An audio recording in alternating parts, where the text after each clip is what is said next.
Verse 2, the Bible says he will not cry aloud or lift up his voice or make it heard in the street.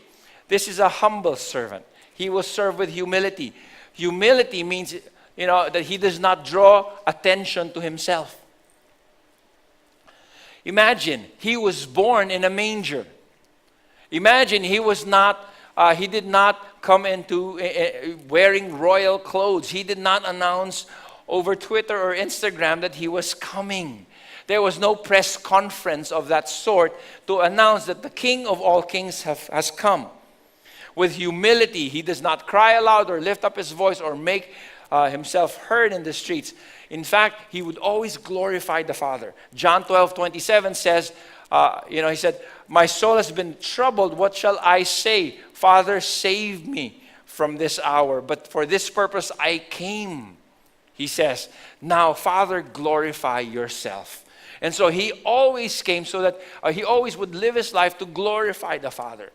And so again, in a day and age where self-promotion, or a day and age where we lift ourselves up, or sa Tagalog, yung nagbubuhat ng sariling bangko, di ba? And so we in a day and age like that, Jesus goes countercultural. This is not how you are to live. C.S. Lewis said it this way: humility is not thinking less of yourself. It's thinking of yourself less. Not less of yourself, but thinking of yourself less. What's he saying? That the goal is not to self-promote. The goal is to glorify God. Listen, if you're a lead, and all of us here lead at certain levels. Some of you lead your own companies. Some of you lead your own families. Some of you lead as your class. Some of you lead as a student council member. You are leading. At the very least, you're leading yourself.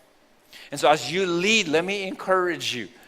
Okay? The goal is not to get the applause of men, but the applause of heaven. And so as long as you have the applause of God, you're good. All right? And so humility sometimes, though, is perceived as weakness, a deficiency, or even a defect. But humility is something that honors God.